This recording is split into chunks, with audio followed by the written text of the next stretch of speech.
living in a tree, you see the natural world and nature, and you're just living in it, and it's just every day you wake up in the morning and you see this.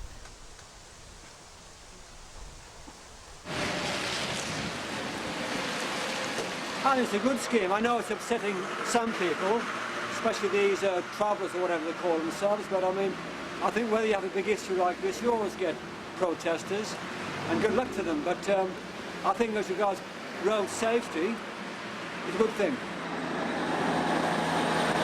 I've got a little mouse that lives in my duvet hanging over the veranda, and things like that. And I've seen so much beauty as well that I think I wouldn't have seen in another situation.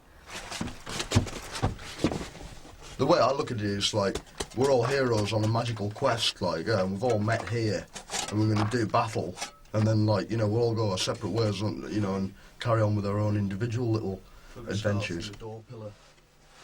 We really do need the road. It's as simple as that. Yeah, they can't really complain about it. It takes an hour to get to Exeter in the summer, so, yeah, I can't see what the problem is, really.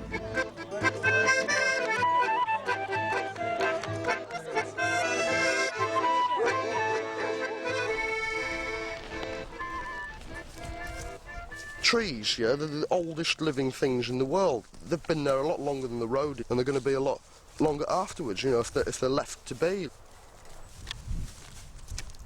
A mile and a half from the small Devon town of Ottery St Mary lie the 3 protest camps: Allacombe, Trollheim and this one, named after the nearby village Fairmile. The camps lie directly on the route of the new and controversial A30 bypass, a road the protesters don't want. We've got plenty of them anyway. There's just no need for any more, really. And you're never going to be able to keep up with consumer madness, like, you know, people like buying a new car every year.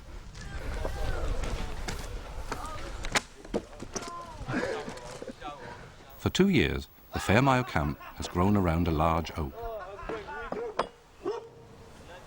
Many protesters have made their homes in trees on the site. They live with the constant expectation of eviction. This is all food for the eviction. Halva, sun-dried bananas, good chocolate for vegans. And it's nice because it means that people can come and visit and eat my food. The squirrels just love it so much. And they just go out of their way to get at peanut butter, and then they open the jar and just cane it all really quickly.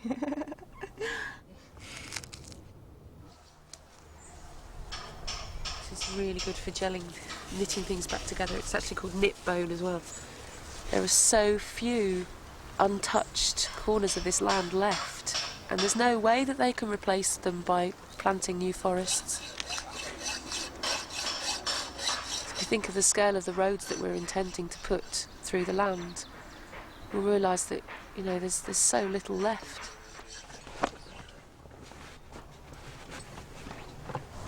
Cool, if you actually fell up this walkway, Yeah. you would be able to get back on again because the bottom one comes up. This walkway has been up here well over a year. At the moment, only 1 or 2 people a week use this walkway, but in the eviction there could be 20 people standing on it. If the bottom line's cut, it'll have their weight falling on the top line. Trapdoor. As you can see, yeah, it's like pretty difficult to get into, which makes life a wee bit more difficult for the nasty people. There's a car bonnet as the top roof bit that just seemed appropriate, and it's all heaped over with earth. Hello, Barrett. Hello, Bunny. You dirty rat. No, this is all our own little fantasies that go on. Tours in the wind in the willows. Definitely.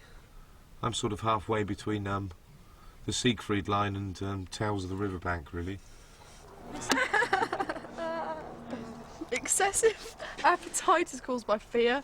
Lots of appetite is caused by fear. I'm on night watch with Dylan. Itching. We're going to have fun. So yeah, definitely. What's it ingrown toenails?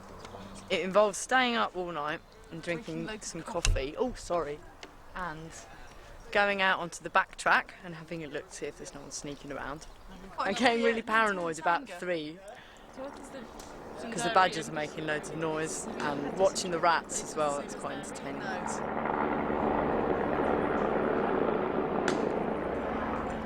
I think they're checking how many people there are on the ground and seeing what dwellings there are, so they've got an idea of what there is to cope with when they come in. At first I felt really angry about it, and I used to do things like take my trousers down at them and show them my bum and things like that, but now I just sort of get used to it and just get on with life, you know.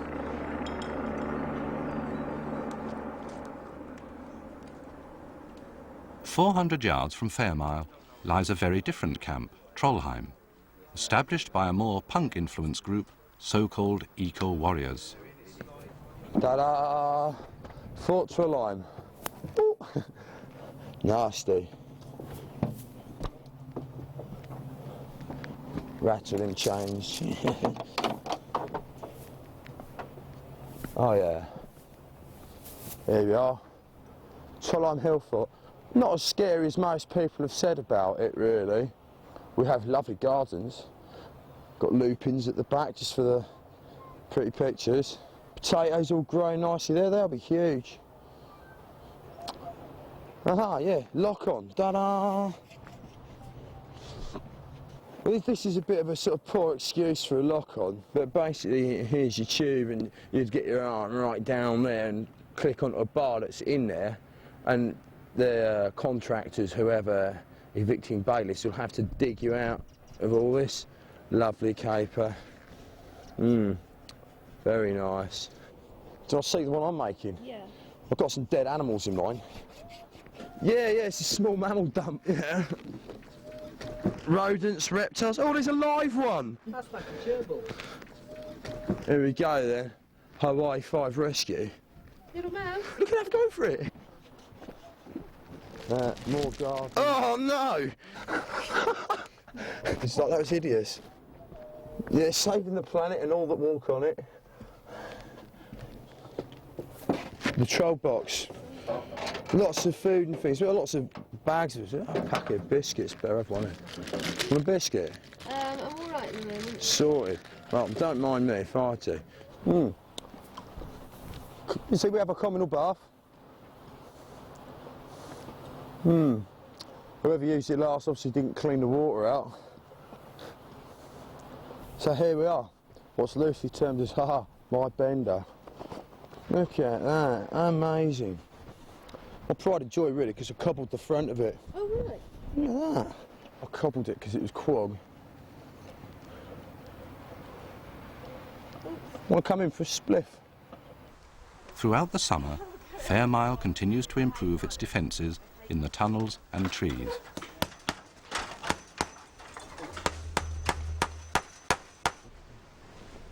Paul and his girlfriend are the architects of this tunnel, Big Mama. So we'll grab a head torch as well. The tunnels are designed to prevent heavy machinery using the site.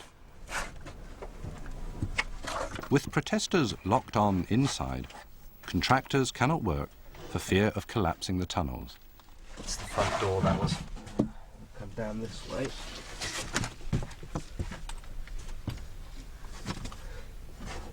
There's another door here. When the eviction eventually comes, one man, Swampy, will hold out here against the bailiffs for 7 days. So how far below do you think we are at this moment? Where I am, my feet are at about 16 feet, 15, 16 feet, which is quite deep. There's a lot of earth above your head anyway. Did you do all this shoring? Yeah. Yeah, me and Becky, mainly.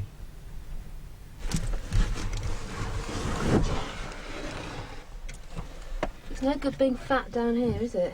No, it isn't really. Built for thin people.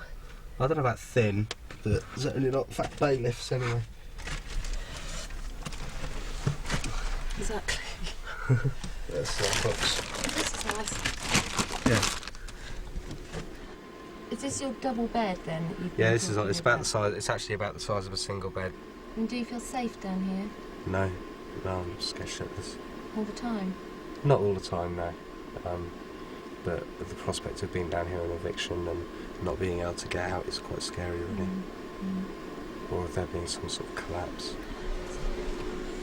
When the eviction comes, there'll be a lot of people, and we're hoping to be in the trees for more than one day. Like we're hoping that the eviction will take up to a week, maybe, because they'll have to clear the tunnels before they clear the trees. Noddy, you couldn't pass us down one of these wire rolls, could you? Yeah, do you have any others? I'll just pass this up and then I'll come and It's been a real time of accepting how we're feeling and reassessing our ways of protest. If you've got so much anger inside you from seeing a lot of damage, that when it comes to somebody aggressively pulling you out of a tree, you might actually lose it and lash out. I think it would work really well if the whole camp was prepared to passively get out of the trees, but only with certain conditions. Making a dream catcher and they catch nightmares in this part, and then in the centre of the dream catcher is a circle and the nice dreams come through that. And each time you tie one of the knots, you do a special wish. It really is important to do this sort of thing as well, because otherwise you do just get so caught up in the battle that's going on, because you can't win, because the government's got all the money and the machinery and the people that it needs. September the 17th. At Alacombe Camp, the process of serving eviction notices on all three camps begins. Hello, this is the Sheriff of Devon. At a hearing held at Exeter. The protesters must leave within 48 hours. And to remove his or her. Fairmile, several days later. Why do you think that they haven't come in this morning? Because they're evil and they're trying to wind us up, that's what I think. When was the 48 hours notice up? It was up on Sunday morning at 9 o'clock. And they're still not here. They might come tomorrow. It's sort of like a wearing down thing. It'll happen again and again, and eventually, people just get fed up with the crying wolf. When the real thing does go off, I imagine their view of it would be that, there's hardly any people here at all.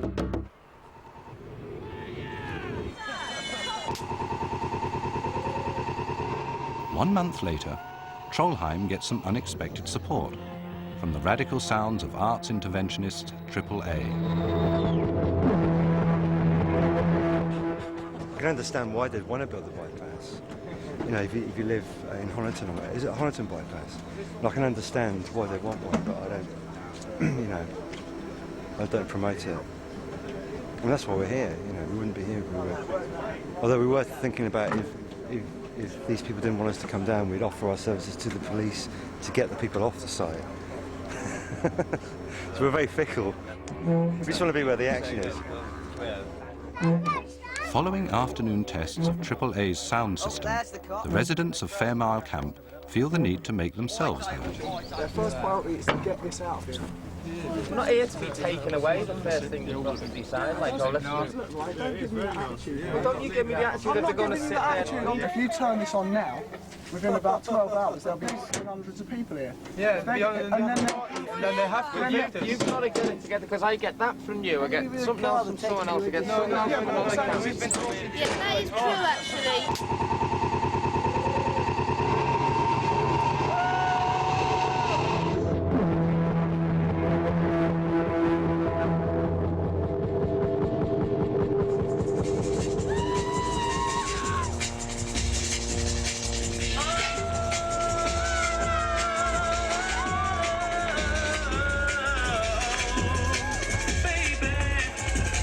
By nightfall, the Fairmile Camp's prediction comes true. Police move in to silence the Saracens.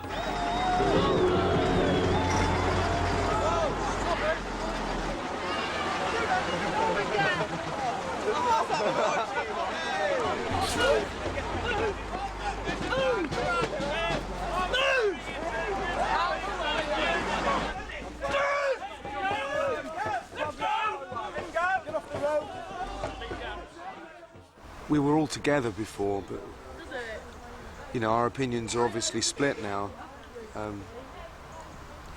Everything's become unfocused by this, and I think that's really bad. I think that's a really bad thing. The conflicts that have arisen in protesting aren't helping whatsoever, and I don't want anything to do with any kind of violence because I'm a pacifist. It appears that there's been so much misunderstanding from the media that the focus has been on the actual conflict rather than the reason why we're doing this, which is like about our environment and about, particularly in this incident, about building roads.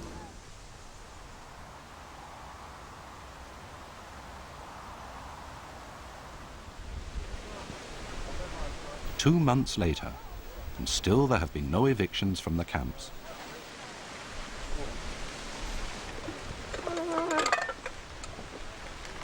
You've seen the water, it's got ice in it. Not all of it. It's got something else in it as well.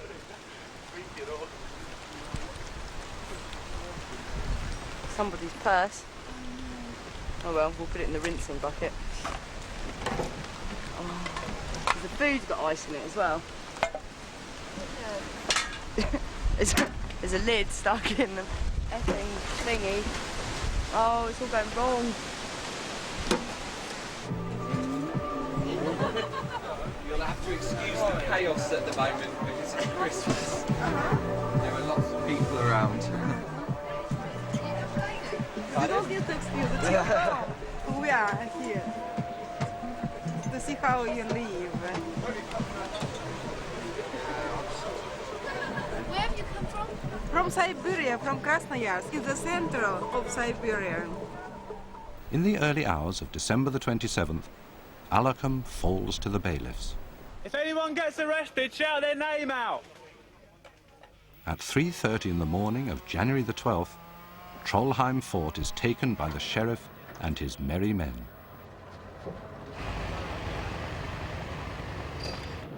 Several protesters lock on.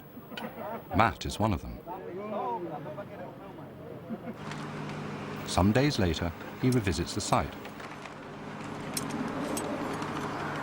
Bit of a total mess, really, isn't it? This is where we cooked our dinner for a good 20 months.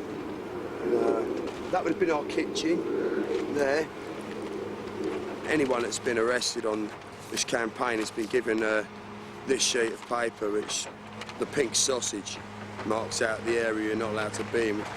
If I was to come into this restricted area here, I think they would arrest me for breach of bail. There's nothing to stop anyone else. Come up and like read this. Oh, can we go now, please?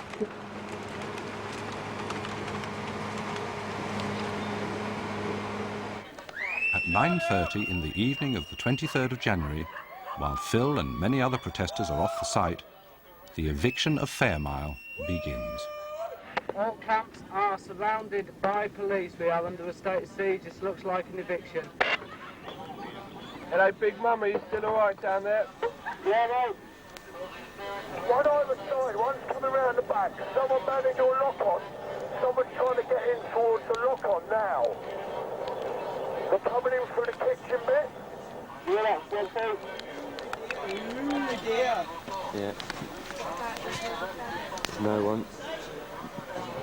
You've got a grand total of 3, 4, 5, 6, 7. There's even an 8th one coming up, man. They're hitting Baywatch with 8 climbers at the moment, and they're fast. Okay. Sorted.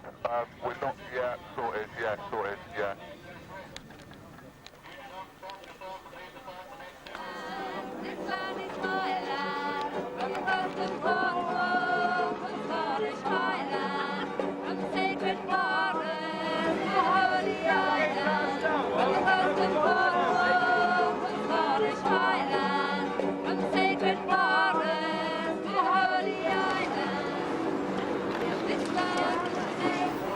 My bailiff to remove you by using minimum reasonable force.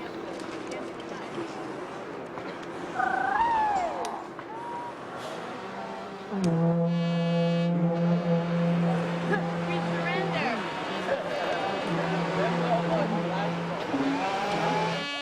We're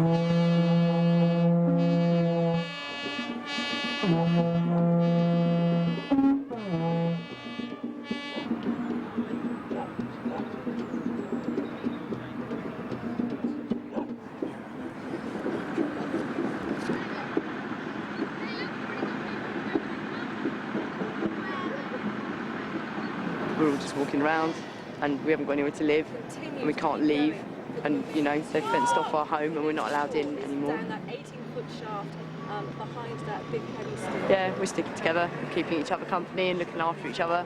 Good. And holding hands and crying in the pub and all the things that you shouldn't do when you're English. But that's the latest from Fairmile. We'll have more later. Back to the main studio. Fairmile was always going to be the most difficult to evict. But evicting people from the network of underground tunnels is proving the most difficult. The biggest, nicknamed Big Mama, is thought to be 50 foot deep, 60 foot long, and has 5 people chained to concrete barrels inside. The conditions under which Ian came out were that we gave him a fag and a cup of coffee.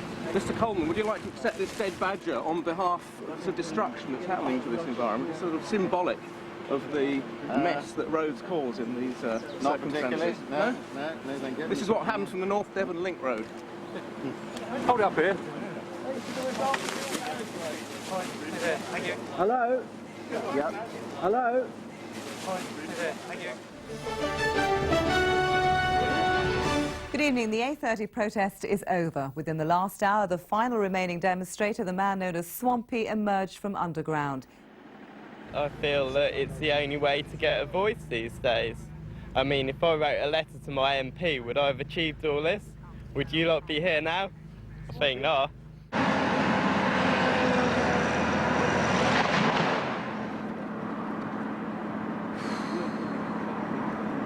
For me, he's like great-grandfather Oak. He's just as much a personality in my life as some of my best friends. I've watched him being mutilated before my eyes by people who don't know what they're doing. I do feel really homeless, although I've got somewhere to live. I still feel like my heart home has been destroyed.